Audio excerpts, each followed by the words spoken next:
तर दुसरीकडे सावकाराचं कर्ज फेडण्यासाठी कंबोडियात किडनी विकणाऱ्या रोशन कुडे प्रकरणात एक खळबळजनक माहिती समोर आली आहे। कुडे यांच्यासह अन्य तिघांचीही किडनी काढण्यात आल्याचा धक्कादायक वास्तव समोर आलंय।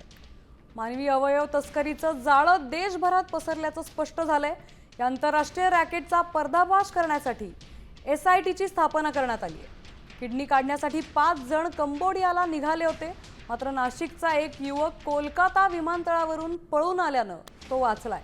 दरम्यान यावर महसूल मंत्री बावनकुळेंनी ही प्रतिक्रिया दिली आहे।